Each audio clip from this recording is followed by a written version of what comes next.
This is the Horse Radio Network.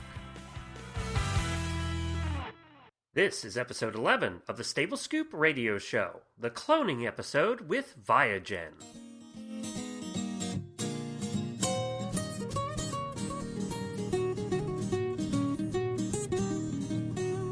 Welcome to the Stable Scoop, with weekly shows delivered right to you. With Helena and Glenn the Geek, live from the stable, it's every week. They'll bring you the news through hail or high water, while using their tails as their own fly swatters. So sit on down and laugh till you poop, cause it's time again for the Stable Scoop. Stable Scoop. The Stable Scoop. Stable Scoop. This is Glenn the Geek from Lexington, Kentucky. And that silence was Helena B. from Boston, Massachusetts. Welcome to the Stable Scoop Radio Show on the Horse Radio Network. Unfortunately, Helena has lost her voice this week, and when I talked to her this morning, she had little more than a squeak left. And I am sure that Helena not being able to talk is just driving her nuts, because one thing Helena likes to do is talk. Although I spoke with her husband briefly, and he is enjoying it immensely. But the show must go on, and we've got a fantastic show for you today with two of the most knowledgeable guests on the subject of cloning in the country. But first, I wanted to let you know that you don't want to miss next week's episode as we explore how to deal with hard economic times when you're an equine business owner. So be sure not to miss next week's show, as we have some of the leading experts in the area of marketing your equine business and surviving these hard times. So be sure to check in next week as well. All right, now on to cloning. Let me give you a little background on how we got into this topic. A couple of episodes ago, there was a news article on a clone of Gem Twist being born, and that led to a discussion between Helena and I on the whole subject of cloning. I really have mixed feelings on cloning, but Helena was definitely opposed to it. So we had an interesting discussion in that episode. Well, that episode caught the attention of ViaGen, and that's the company that cloned Gem Twist and does all the horse cloning here in the United States. They wanted to come on and show and explain the science behind cloning and how it is done and the ramifications of it. We thought it would also be a great time to bring up some of the objections to cloning, some of the problems that people have with it morally, and just some of them, I believe, just not understanding the science behind it and exactly what's happens. So our first interview today, we speak with Blake Russell, who is the Vice President of Business Development for ViaGen. Blake will speak to us about the scientific side of cloning, as well as how it relates to horse owners and breeders and horse businesses. Then after the interview, I'm joined by one of the most knowledgeable horse breeding people that I've ever spoken with. I spoke to him for the first time the other day, and his name is Jos Mottershead from a company called Equine Reproduction. They are one of the leading experts on horse reproduction in this country, and he'll help us round out the conversation on cloning after the interview with the ViaGen people, and from the perspective of someone who deals in traditional equine breeding methods. So I'm looking forward to that as well. I hope at the end of the show today that we learn more than we knew before about cloning. That's the goal. And that we dispel some of the myths one way or another, and that we also can use this information to form an educated opinion. You know, and I speak for myself, too. I'm not sure how I feel about this subject. I really do see both sides of this story. So I think it's just important that we listen with an open mind, and I'm going to ask some of the tough questions. I'm going to bring up a lot of the objections that people have, and we'll see where it goes from there.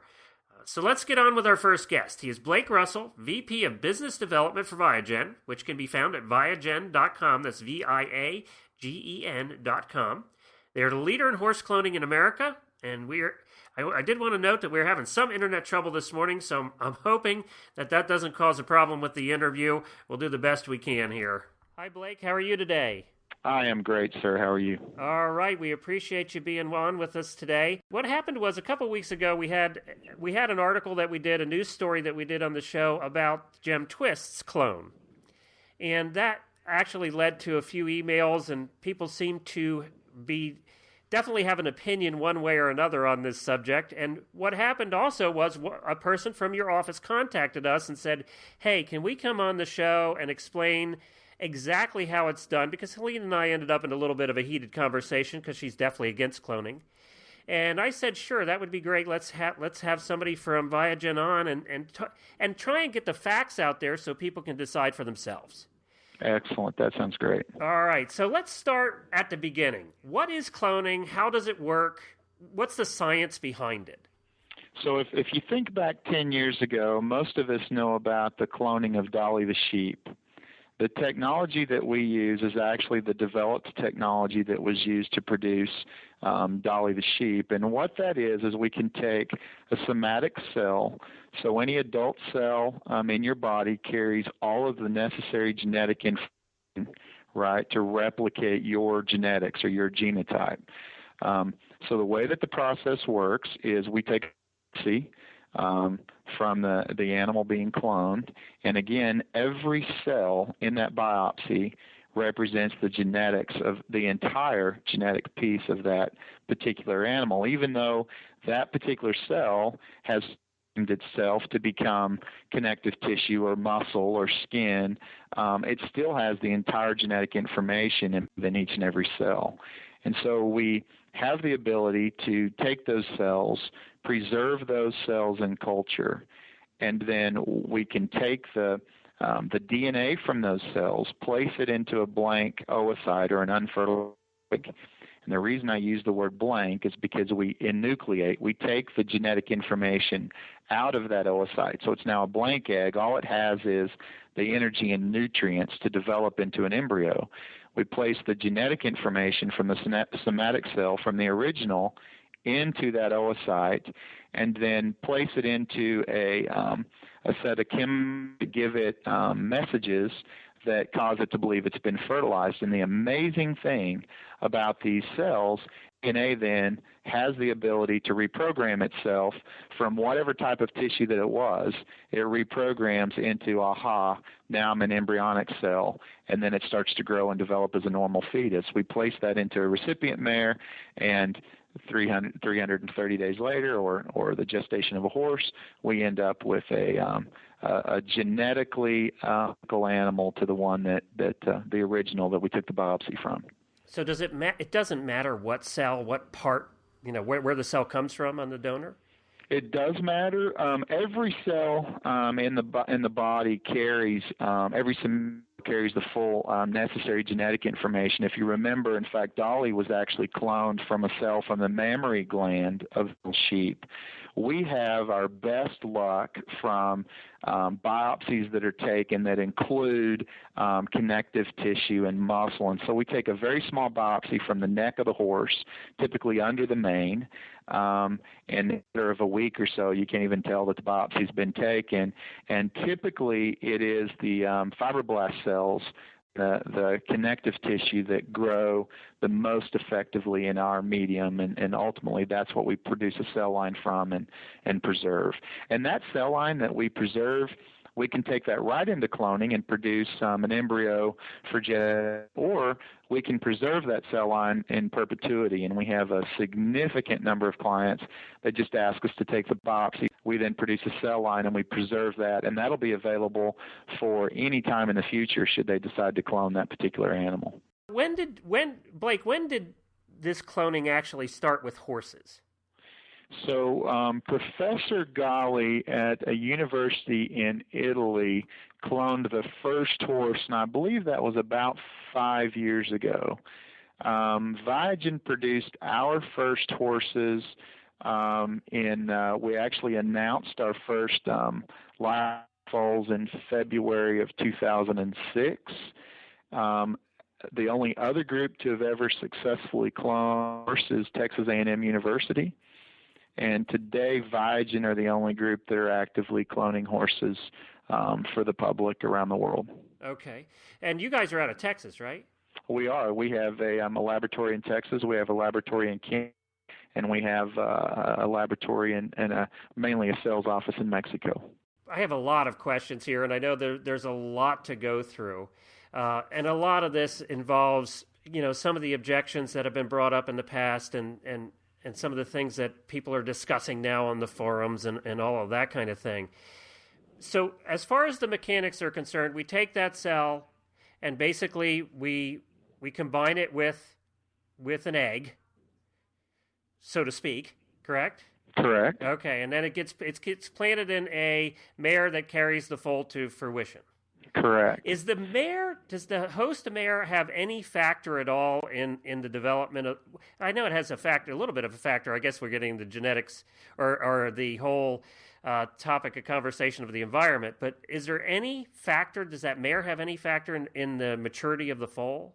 So the recipient mare, just like in normal embryo transfer, as you said, certainly in providing a reproductive system that's a healthy, satisfactory place for the embryo to grow, for the fetus to grow and develop, and then certainly she plays a role in her milking ability and care and nurture that she provides to the foal. Genetically, the recipient mare does not offer anything to that developing fetus, just like she doesn't with transfer.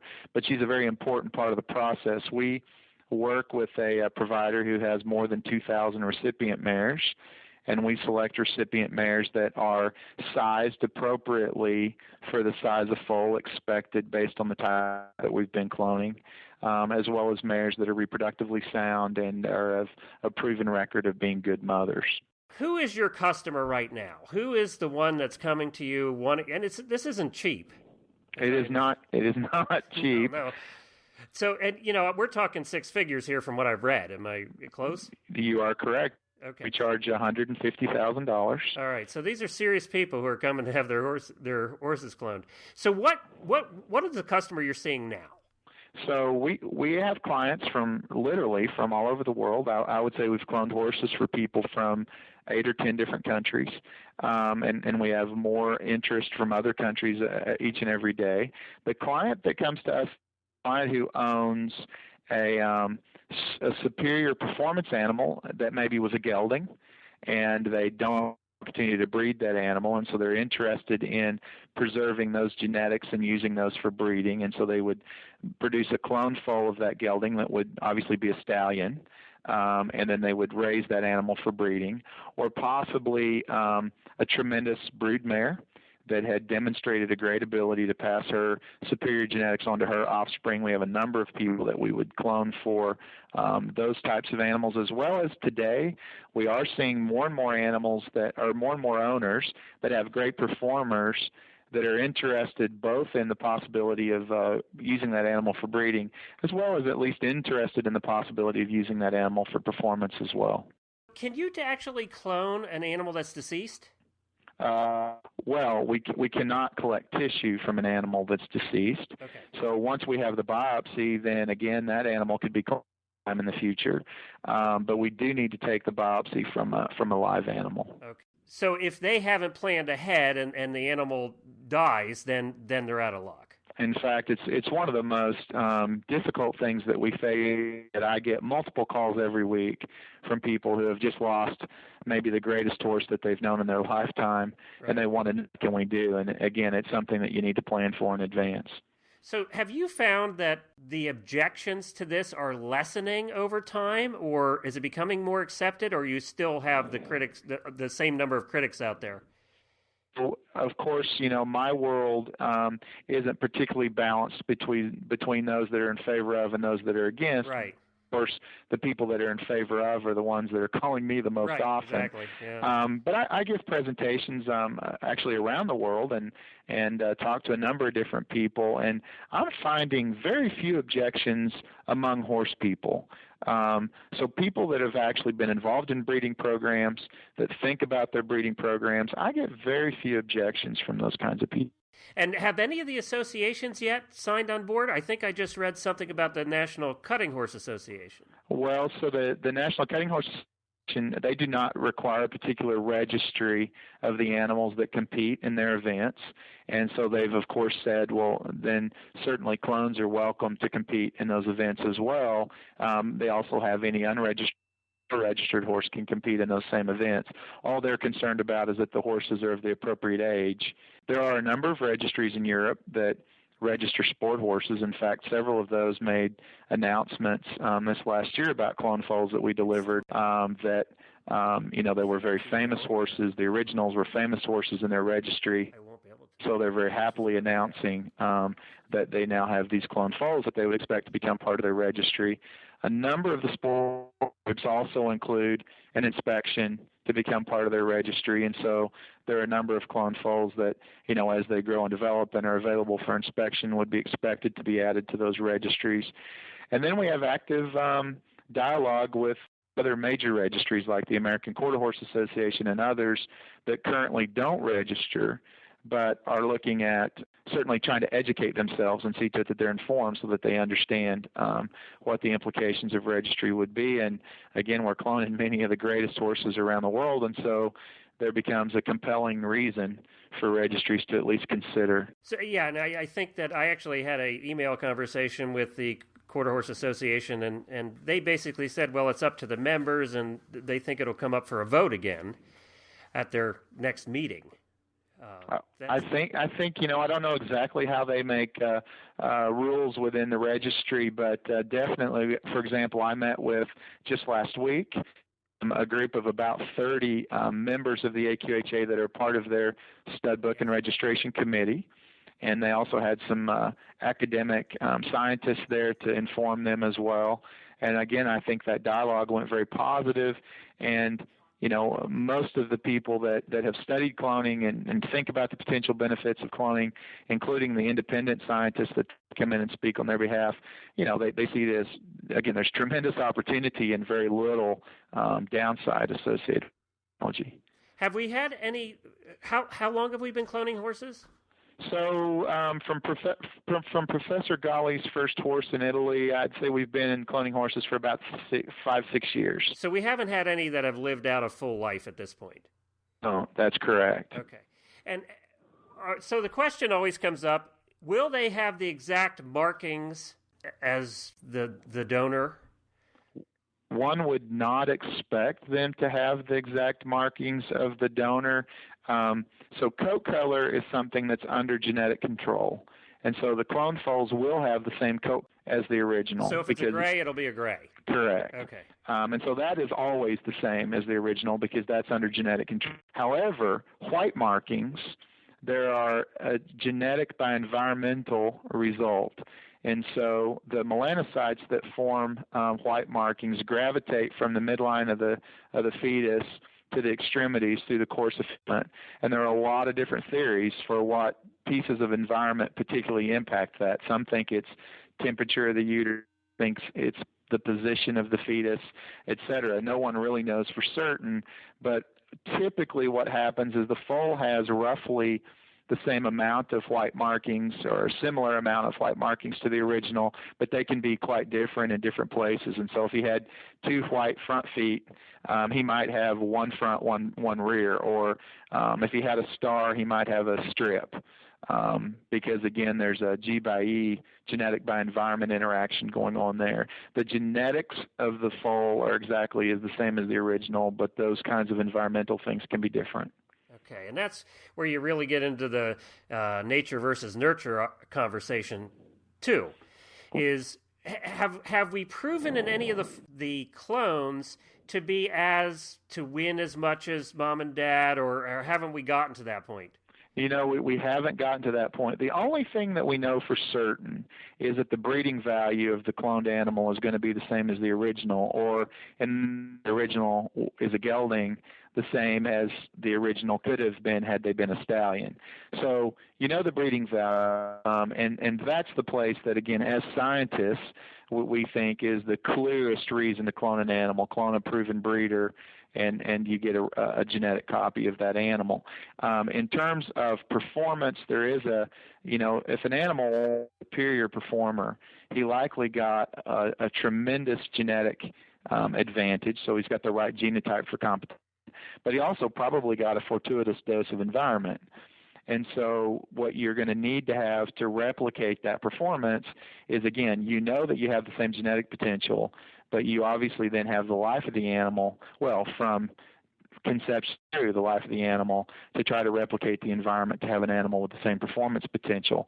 We did have some of the top cutting trainers in the United States produce cloned foals early on. In fact, some of those foals born in 2006, and those fillies are now in training, and those trainers have been on record to say those foals are amazing and that they're strikingly similar to the originals.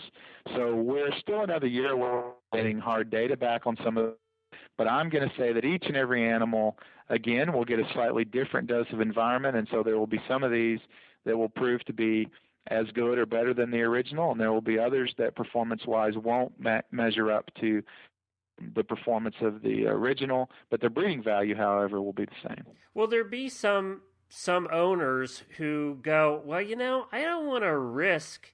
Is there some amount of risk to showing the horse and it not being very good at all? Is there some amount of risk to that? And then they go, well, I'm not going to take the risk of showing. I'm just going to put him into breeding. Well, in fact, a great case of that in point. There's a famous 10-time world champion, a barrel racing horse by the name of Scamper. And the cloned Scamper, his name is Clayton. And Charmaine James on her website discusses that very point. Scamper won the world 10 times. Clayton could go and win the world, let's say hypothetically, a couple of times. It's unlikely that any horse will ever win the world 10 times in a row again. And Clayton would always be compared against the performance of Scamper. What she really cloned Clayton for was Scamper was a gelding, and those genetics were going to be lost for future opportunity. So Clayton, she's riding. He's a beautiful horse. He has all the attributes you'd look for in a barrel horse, but he's really been cloned to produce as a stallion, and so he's going to be breeding mares. In fact, he just turned 2 in August. They got a few breedings done on him in August, but as you know, horses you like to have in the spring, so they expect him to stand for a full book of mares in the spring. And I guess one of the arguments, too, is the genetic diversity, the whole inbreeding thing. And, I've read some about that where, the concern is that are we, in fact, inbreeding animals by cloning them in a way? It can actually go either way. And so selective breeding, which we do, across all species of animals, typically concentrates the genetics in the desirable manner, right? So we breed best to best. What the result of that quite often is our inbreeding coefficients go up by design. I mean, that's what we're trying to do is concentrate their genes. However, in the case of the example of Scamper, there's a gelding that had all the attributes that we look for in a barrel racing horse, but was not able to pass his genes on to the next generation. Blake, I think that, too, one of the other arguments against it is an unfair competitive advantage. And this one I sort of have feelings about. I think that the nature of horse sports, and the reason that came up is that it costs so much to do this, so basically the rich are able to do it, and I think you can follow the argument from there. My point of view is that's the case with anybody. I mean, you can't always afford to have your mare bred to an expensive stallion to begin with. So I don't know about that argument. I don't know if you have any comments on it, but so then it truly becomes a very rich person's advantage to this. Yeah, I do agree with you that quite often, the wealthy participants have an advantage already. I have seen some competition, particularly in show cattle, where cloned animals and their offspring are a major part of that. That there are rules and say that only one particular cloned animal of a particular genotype can be shown per owner per show, and that at least keeps someone from bringing multiple copies of the same animal and trying to dominate the outcome of a show. People in horse sports tell me, and I'm an active competitor in horse sports as well, but most people tell me that they believe that there's a significant piece of that's a rider that we do give up to the wealthy because they can purchase maybe the very best horses, but we each still believe that we have an opportunity to overcome some of that advantage by the relationship we have with our horse. Well, and I think also it allows maybe, I'm not sure this is true, it allows people to be able to breed to a clone that they wouldn't normally have been able to do. Well, I think that is definitely proven to be true, and I have a perfect example of that. Clayton, the clone of Scamper, the Great Barrel Horse, he's going to stand for $4,000. There's a tremendous opportunity in the average horseman like me to breed one of my great mares to a stallion like that and potentially have a son, horses of all time, where it wouldn't have been possible for me to, they pay north of $100,000 quite regularly for those kinds of horses. I may have the opportunity to raise one of my own. Right. Whereas the donor there would have been much more expensive. Definitely. Right. So I think I agree with you on that one, that it is, whether we like it or not, it is somewhat of a rich person's sport at the top levels anyway. It is. I mean, they at least have an inherent advantage that most of us need to find ways to overcome if we want to be competitive. Right. So do you find that most of the people coming to you, and I know we talked about that a little bit earlier, but as a follow-up question, do you find that most of the people coming to you, they're actually trying to clone geldings? We do have a significant number of geldings, and we also have a significant number of mares. I was going to ask what the ratio is there. Yeah, I'm just guessing off the cuff, but I'm going to say geldings and mares right now is about 50-50. Oh. Now, or I should say 45-45, because there is 10% stallions that maybe the stallion was lost early in his reproductive life. Maybe the stallion was infertile. And so many percent of our orders are for stallions, but the vast majority are evenly mixed between mares and geldings. For the process, from the time you take the sample, let's say, you've taken the sample now, it's in your lab, and the owner goes, okay, I want to do this. From that time, how long does it take for your part of to actually, till it gets in the recipient mare to carry the foal? So when the client signs a contract with me, I can overnight a biopsy kit to the horse that arrives the following day. The veterinarian takes the biopsy, and that kit is then overnighted back to my lab. It takes about 2 weeks for me to turn that biopsy into a cell line that then can be preserved into perpetuity. If the client wants to move cloning, then I can reconstruct embryos of that particular cell line, depending on the number of people waiting. But theoretically, if no one were waiting and had the slots already allocated, then I could do that the following week. The embryos are then transferred into a mare, and they have normal gestation. So it's really normal gestation plus about 2 weeks for me to produce a cell line. So this isn't a long period of time at all. Correct. And the way we charge our clients is they pay 10% of the money up front, 10% when their recipient mare is 120 days pregnant, and the final 80% they don't pay until their foal is 60 days of age, veterinary checked, healthy, insurable, genetically verified to be the same as the original, and then they can come and on the mare at 60 days of age, pay their money, and move on. Okay, so I was going to ask you if it's life foal guarantee. Actually, it's a 60-day guarantee. It's 60-day past the vet check and insurable. Okay, and then if it is not for whatever reason, then do they get a complete refund, or they lose their deposits, or they get a complete refund? But funny enough, that's never happened. What they ask is, well, let's try again. Try again, and yeah. Is it common to have to try again, or do we have a ratio on that? It's not common to go through an entire season and have to try again, but it is common that we have to make multiple attempts to get one started. And so again, we have about a 25 to 30% success rate, but the majority of those failures never produce a pregnancy. Right, it just never happens in the beginning. Correct. And so what we'll do is then we'll place a recipient mare with an embryo as soon as we prove that we didn't have a pregnancy. But no, it's typical. It's expected that the client's going to get a foal in the following year.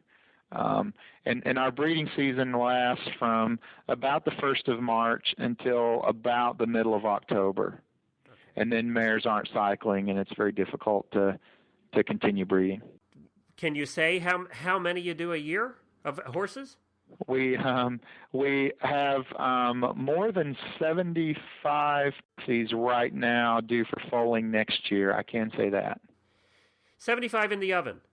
Correct. Okay, good. All right, so it's not a huge. The point I'm trying to make is one of the other things I had written down here that I saw as an objection to it is that it's going to flood the market with horses. We're not there at this point. Definitely not. This is only a technology to be applied to the very best horses. Why is it so expensive? Well, you're a horse person, correct? Yep. And certainly your audience are. You understand that, first off, the technology was, then we set up specialized labs and we have very specialized scientists working with the technology. And then, of course, handling horses. As I said before, our providers, they have large numbers of horses so we can have the right selection intensity and get the right ones. These animals are gestated under constant care with a high-quality veterinarian and staff and foaled. And, as you can imagine, that gets expensive. Most advanced reproductive technology in horses gets quite expensive. Yeah. So you do other animals, obviously. We do cattle and pigs as well. So I would assume cattle's the most popular for this? Cattle and pigs are both. So depending on the definition of popular, if it's numbers, we do a few hundred cattle every year. Okay. And that business is growing. And we do a few hundred pigs, and that business is growing as well. And so all three businesses, what happens is when someone gets a cloned animal of their great original, they typically get even more excited about the technology than they were when they contracted for it. And so they show their friends, they talk to people, and then that typically stimulates additional business. Everywhere that cloned foal gets delivered, I get calls for weeks from the folks that came over to see that, and they're now interested in how to do the same thing with theirs. It's like eating at a good restaurant and telling all your friends about it. Exactly. Is there a factor in the age of the horse, the donor horse? There is not. Okay. So it doesn't matter whether the donor horse is 24 or 5. That's correct. And typically the horses that we're cloning from are older horses because those are the horses that have proven that they have a performance lifetime that was valuable, particularly if they were breeders, because it takes so long for a breeder to prove that they're a great breeder. The whole other conversation that we've touched on a little bit, it's the whole nature versus nurture. Obviously, I think I know what you're going to say, but I'll ask you anyway. How much of that do you think in the development of that foal and where he's truly going to end up in the end, 10 years down the line, is nature versus nurture? Which is going to be the prominent, or is it just 50-50, some of both? It's a great question, and I don't think science can accurately answer a great level of detail, and I think it's also very dependent upon the discipline that's chosen. So our environments for our top-level horses today are probably better than they were 20 years ago, and so one would hope that we're giving these animals an environmental opportunity to achieve their genetic potential. But again, there's a significant component of potential that is environment nurture, and it's hard to estimate. It's hard to do because you would have to have the same exact training and the same everything to prove it one way or the other, right? Exactly, and what we hear quite often from people that are cloning are that their techniques are much better today than they were 20 years ago when they trained the original. Right. And so many of them think, well, I'll be better. I think that's a complex question, and they certainly have demonstrated that they have tremendous potential, but we're probably 20 years away from being able to say which disciplines are the most effectively genetics and which ones require a big dose of environment. The one thing we know for certain is regardless of environment, the breeding value of the cloned animal is going to replicate time and time again. Right. And I would think, too, the other thing I see happening is as these clones start to get into competition, and if they do turn out to be winners, then the people that are losing to them are the ones that are going to create an uproar about this. Maybe. You know how competitive we all are. We all want. So what kind of riding do you do, anyway? Well, I do a lot of different kinds of riding, but I'm an active team roper. Oh, good.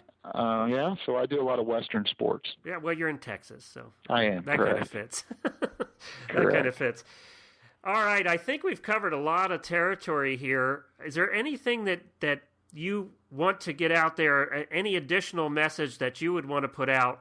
I think it's very important for people as they're forming their opinions about cloning, potential of cloning in their particular discipline, to do the homework. Go and find someone that clone, take a look at the animal.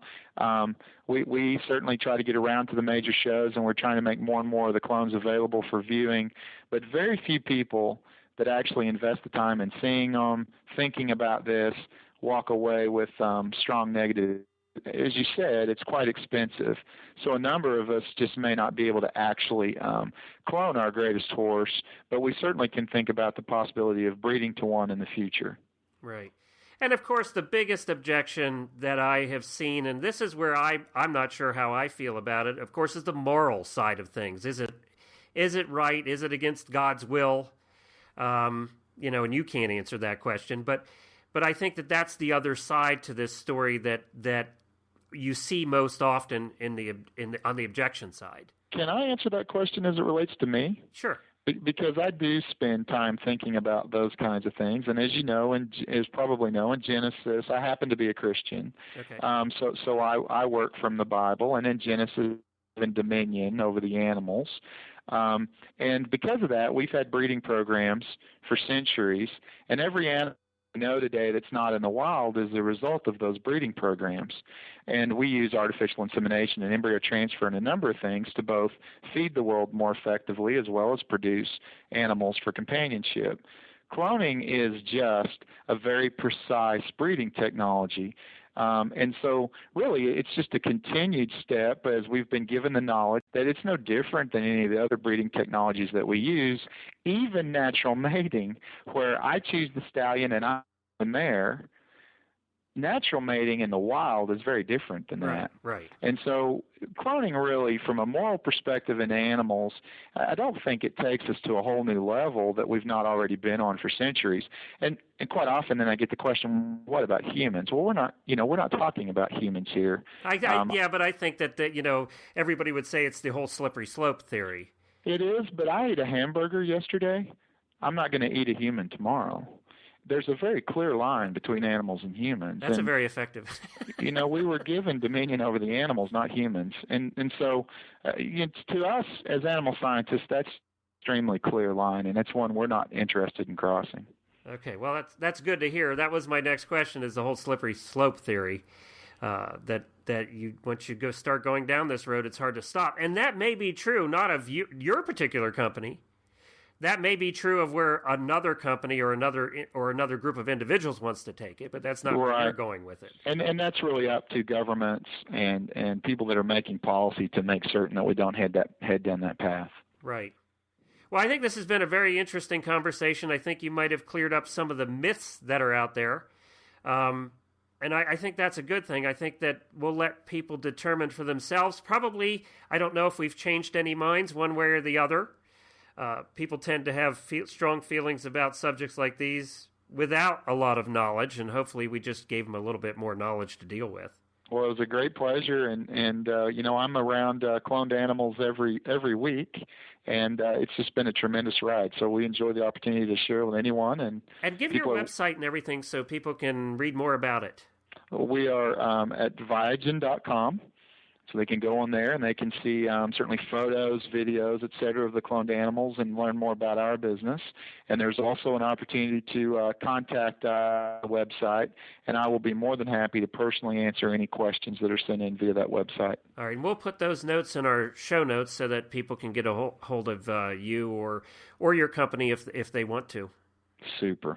All right, thanks a lot, Blake. We appreciate it. It was a great pleasure, and have a great week. Well, I apologize a little bit for Blake cutting in and out a little bit there. As I indicated, we were having some issues with the internet this morning. Hopefully that'll be cleared up before we go into our second interview. Before we do that and continue our discussion on cloning, I wanted to mention our friends at Easy Signs Online.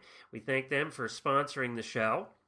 Easy Signs Online is one of the most unique websites utilizing an easy online step-by-step ordering process where you can choose the sign options you want, and this can be a sign for your farm, ranch, business, or home.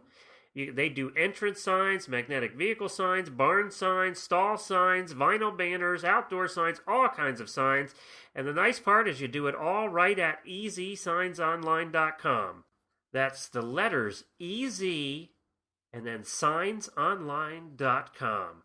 So visit their website today or call them at toll-free 1-800-640-8180. That's 1-800-640-8180. We think that you'll enjoy the experience and you'll have a brand new sign at the end of your farm driveway. Okay, we're back for the second part of our conversation on cloning and to continue talking about it a little bit with Jos Mottershead, who, along with his partner Kathy St. Martin, operates equine-reproduction.com. Equine-reproduction.com offers short courses throughout North America for horse breeders, veterinarians, and reproduction specialists. They also test new products associated with horse breeding, perform ongoing research in the field, and operate the largest website in the world devoted entirely to equine reproduction. And they recently opened an equine reproduction facility in Wynwood, Oklahoma, where they manage both mares and stallions for breeding and reproductive efficiency. Did I get that right, Jos? Pretty much, yeah. The only thing is equine reproduction, although it does have a dash in there, is generally just equinereproduction.com. I know. I was just trying to get everybody to put it in there when they go look for it. That's right. Now, it's always a challenge. I understand you're mobile right now, but we do have a pretty good connection so far. And you did get to listen to the interview I had with Blake at ViaGen. Yes, indeed. Okay, so what were your thoughts? What are your initial reactions? Now, you guys first, let's start with this. You're in the equine reproduction business, not cloning.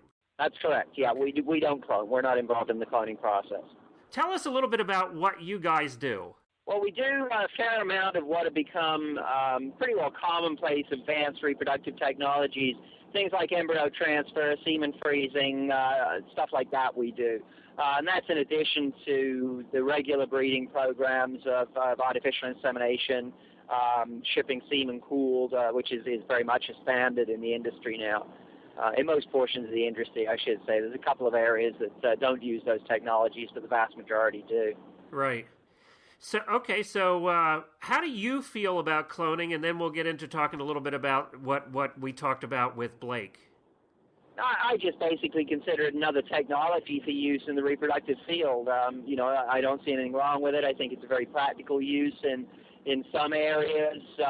One looks at whether it's needed in all areas, and I think as with all assisted production techniques, it's not necessary in all areas, but it's certainly going to be of value in some areas. You cited a situation where you've got geldings, for example, that have suddenly gone on to perform well in competition, and you lost those genetics. And with cloning, you gain the genetics back again. A chap over in England, Professor Twink Allen, many, many years ago said that before you geld any horse, you should freeze semen from him, just in case. Well, now we don't have to worry so much about that because we do have the potential for cloning, which is a definite bonus. Yeah, and I threw about every objection I could come up with at him, and he handled them very well. I mean, especially, we even got into the religion issue, which I didn't think he would even want to go into, and I thought he did pretty well with that, too, actually. Yeah, I think it's something, you have to look at pretty much. You're going to get the arguments for and against in all directions, and when you're in the industry that heavily, when you're deeply involved in the process, you have to be prepared to answer what you potentially can, and yeah, he did very well. So what were your thoughts? What are your thoughts on the interview, on cloning in general? Was there anything I missed that we should go over? The one thing I do feel we probably should mention, and that is that although the first cloned horse was discussed, the first cloned equids, not a horse necessarily, were actually produced in 2003, and they, interestingly, were mules. They were produced by combined efforts of the University of Utah and Idaho, Drs. Vanderwaal and Woods. And they produced these cloned mules. And the cloned mules, of course, are interesting because mules, as a general rule, are infertile, so they have no way of reproducing. Right. So they produced these 3 cloned mules, Idaho Gem, Idaho Star, and Utah Pioneer, who are clones of a racing mule, full sibling to a racing mule called Taz. And 2 of them did actually go on to race against each other a couple of years ago. And the great expectation was that there would be a dead heat. That's what everybody was hoping for. Right. Because theoretically, that's what one should have got. But they were out of the same specimen. They were clones of. They were both clones. Exactly. Yeah. What they actually did was they bred Taz's sire in dam again, the racing mule's sire in dam again, and used tissue from the embryonic material to produce the clones. Okay. So they were clones of a full sibling to the racing mule Taz. So they went on to race these guys, and as I say, everybody was hoping for a dead heat. That would have been perfect. Unfortunately, nature versus nurture very much came into play. And one of the jockeys on the night before the race went out on a bender and ended up apparently getting thrown in the slammer and was unable to ride that particular mule that day. So they had to put a ringer in for a jockey, and he didn't get on as well as the regular rider, and they ended up pretty much right at the front of the field and at the back of the field. They were split right down the middle. So nature versus nurture always comes into play. It's going to be there no matter what. Well, and that's always been what I have said about it. I'm not objected to cloning, and I kind of think they're going to end up ultimately with about the same result we would if you reproduce the nature way. You know, I think it's just going to end up with about the same result because of the nature versus nurture. Well, yeah, there's always going to be that. You got the genetic potential there. That's the thing to realize. If you rebred the sire and dam of a great horse, there's no guarantee that that next full sibling is going to have the same genetic potential. Because of just the way genes switch on or off, it always has that possibility of not producing that effect in the next generation. But with cloning, you do have that genetic potential there because you've got an identical genetic makeup in that next animal. The question is whether the environment turns on or off those various genes that can be switched on or off as a result of environmental variance. So, yes, there's always going to be a question, but there's maybe a little bit less of a question when you're dealing with a clone than if you deal with rebreeding the sire and dam to produce a full sibling. Do we have any idea with clones, are they going to have problems later on, like with we have the breeding of the dogs and all of that, we're now with the breeders, and we're seeing health problems earlier than we would have normally seen because of the nature of the way they're breeding. Are we expecting to see any of that with clones, or we just don't know yet? There's no expectation for it, and there's no logical reason why one would see that. If you're not seeing a genetic issue in the donor animal, there's no reason why you should see a genetic issue in the clone. So there's no logical reason why one would anticipate that, but especially with the case of the cloned equids, none of them are particularly old at this stage of the game, so we don't have a definitive answer on that. But there's absolutely no reason why it should happen, so we're not expecting anything. There's a rumor flying around about Dolly the sheep, who was that the first cloned animal, Dolly? No, they actually cloned mice way back in the 1950s. There's been cloning from a long, long way back. The first, with Dolly, she was the first adult cell cloning. And actually, Dolly's death was not related specifically to the cloning process. It wasn't something that came about as a result of the cloning process. She died of a natural problem.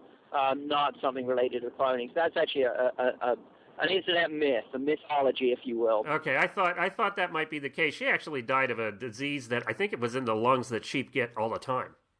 That's correct, yes. Yeah. Yes. So where do you see cloning going from here? What do you see happening? Oh, I think it'll be used as a breeding technique, if you will. There's no two ways about that. It's out there. It's available.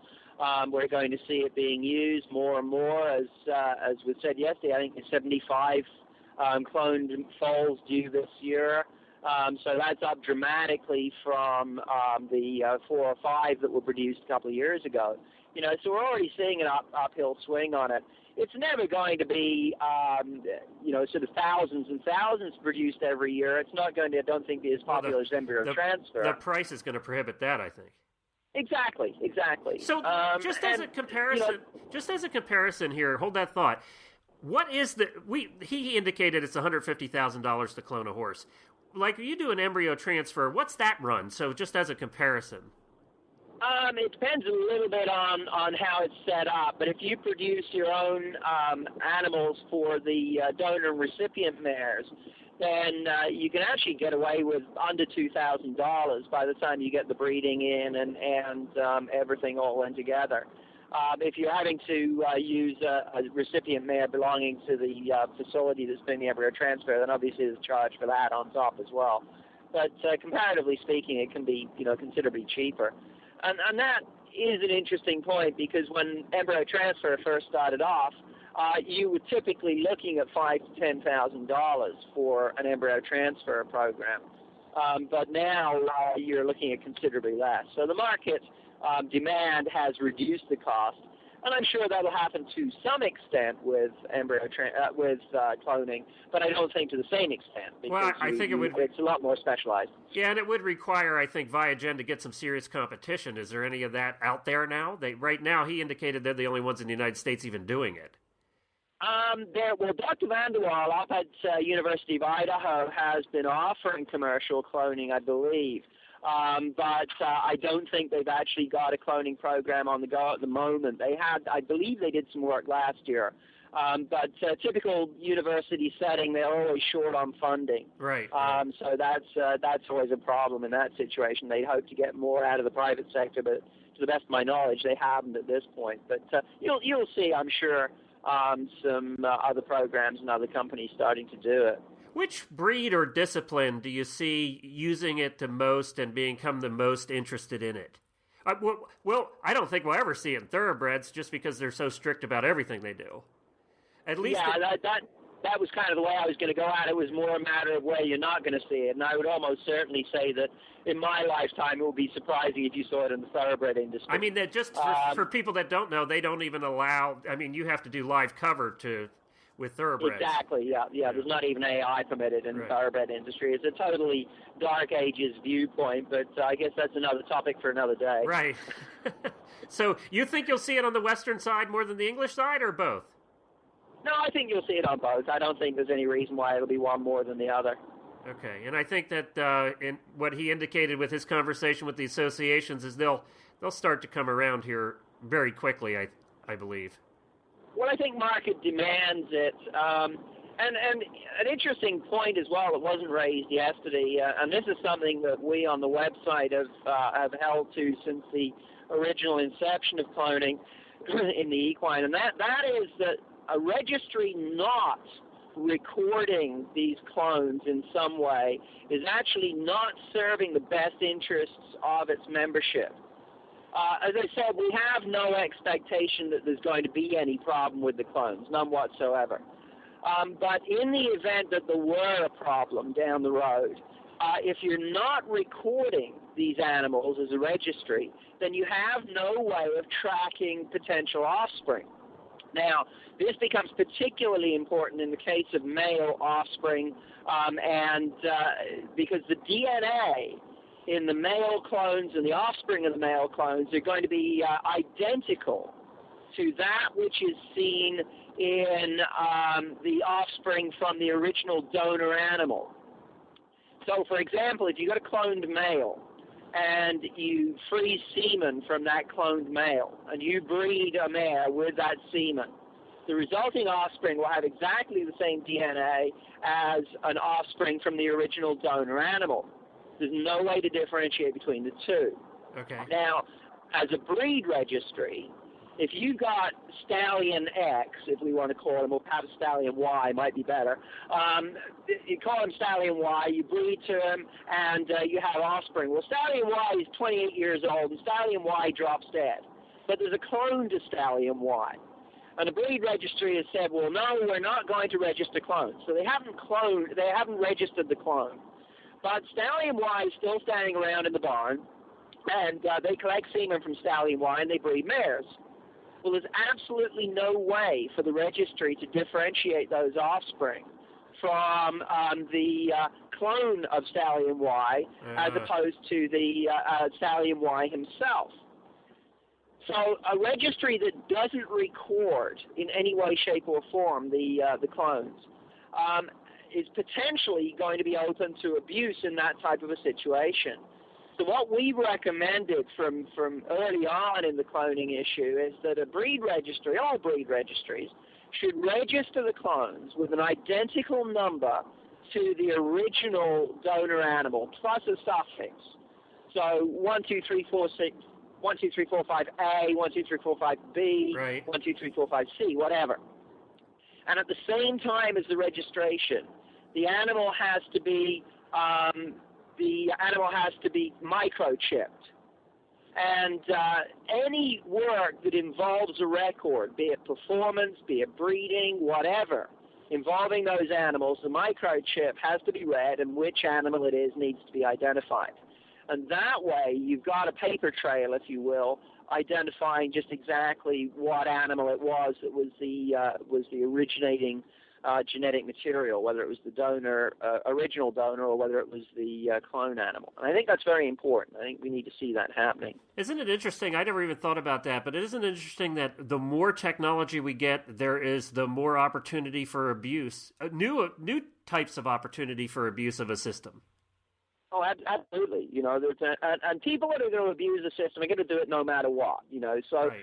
for saying, well, we're not going to register clones, so it's not going to be a problem. That's just burying your head in the sand and taking the ostrich approach. That leads to another question. If you have the clone as a stallion, can you register the offspring of that stallion? If the stallion's a clone? If the stallion himself is not registered, then who knows?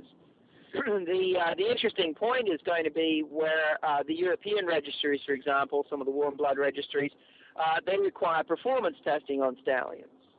So if you have an international show jumper, for example, that is a stallion that is approved, has gone through his performance testing, and is breeding and producing, and then they clone him, does that clone automatically get stallion approval? Because the genetic input is essentially the same. Right. Even though the animal hasn't gone on to do the performance testing. So that'll be an interesting question that will have to be reviewed. How are the Europeans? Are they registering right now clones? Or? The Zangazide is registering clones. They've got a clone registry. So the initial clones over in Europe performed by Cryozootech, they're all being registered with Zangazide. So that is ongoing already. It's operational. So even if they were still resisting a little bit, what you're really saying is even if they registered them as a separate section of clones, at least then there's a way to track them. Exactly. You're not losing the record. You've got a tracking system in place. Well, it is interesting what technology can do and what it leads to. It's the same way with computers and viruses and the whole other thing. It just offers opportunities that you had never thought of before for fraud that you have to deal with. Well, here's another opportunity for you to consider as well that wasn't raised yesterday and often people aren't aware of.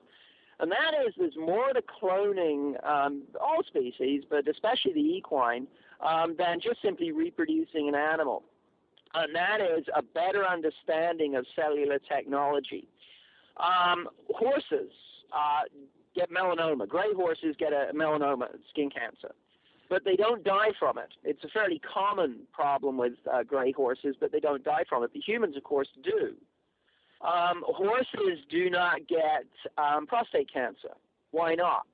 And as an adjunct to the research with the clone mules, they were looking at some questions relating to the cancer issues that are not seen in the equine, but are seen in the human, and specifically in that case, of course, the melanoma and the prostate cancer.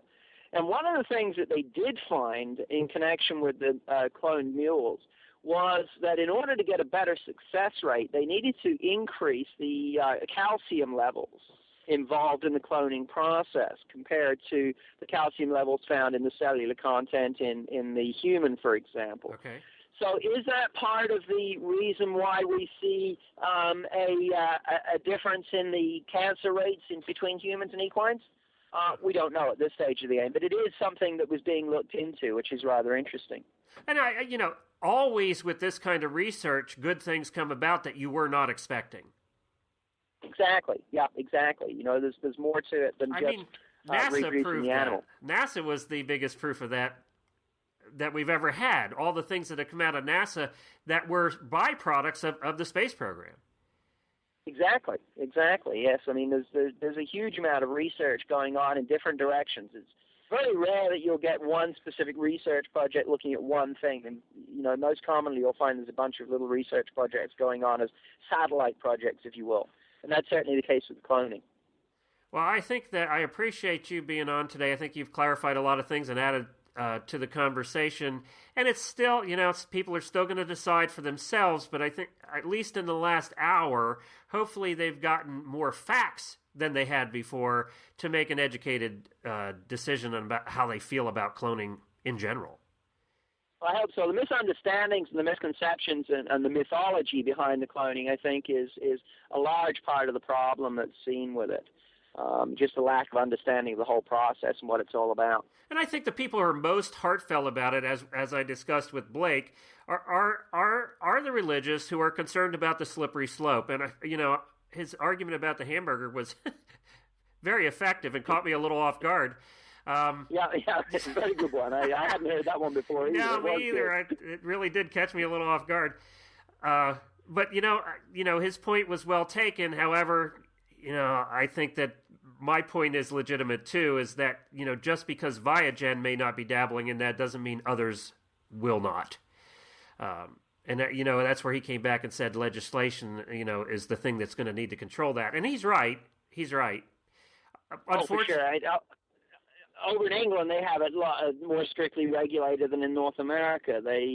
Dr. Allen, Professor Allen, as I mentioned earlier on, he had looked into doing some cloning work a few years ago and had to jump through amazing hoops to get permission to do the cloning work on the horse. Well, and the fact is, though, that it's out there. It's going to happen. Somebody's going to do it somewhere along the line. So, and if somebody wants to go down that slippery slope and go into the cloning of humans, they're just going to do it in a country that they can get away with it. That's all they're going to do. Exactly. It's going to happen anyway. Right. If it's going to happen, it's going to happen. So. Right. Well, I certainly appreciate you being on with me, and I know we're going to have some shows next year on just regular reproduction, not cloning, and I hope that you consider coming back and spending some more time with us. Love to. Be super. All right. Thanks again. We certainly appreciate both our guests being on with us today. I think it was very enlightening and very insightful. I hope that it helps you to formulate your thought processes on cloning and what's involved and what the ethics of it are. All the topics, really. I know it did help me. I found this to be one of the most fascinating shows I've done in 2 years. And I'm sure that Helena was sad that she could not be here. I know that she really wanted to express her feelings on cloning during this show, which I think she did in the last show that we discussed it. So I am sorry that she was not here. I hope I covered for her and brought up, she had written down a lot of her objections. I hope I brought them up, and she also, I'm sure, will be listening to this show. We will both see you, Helena B. and I, next week as we discuss the economy and what you can do in your horse business to get creative, to build your business in hard times, and to not lose your shirt and be one of those people who are going out of business. So we're going to talk about that with some of the top leading experts in the industry next week. All of the show notes, the addresses, the email addresses for ViaGen and for all the other websites that we talked about today in equine-reproduction.com will be on our show notes at stablescoop.com. You can also send us feedback. We'd like to hear how you feel about cloning, whether you thought there was more questions we should have asked, what your opinions were, and you can send us a voicemail at 270-803-0025. That's 270-803-0025. Or you can email us at geeks, Geeks, at horseradionetwork.com. So we'd like to thank our sponsor, Easy Signs Online, for being with us, and we will see you again next week with The Scoop.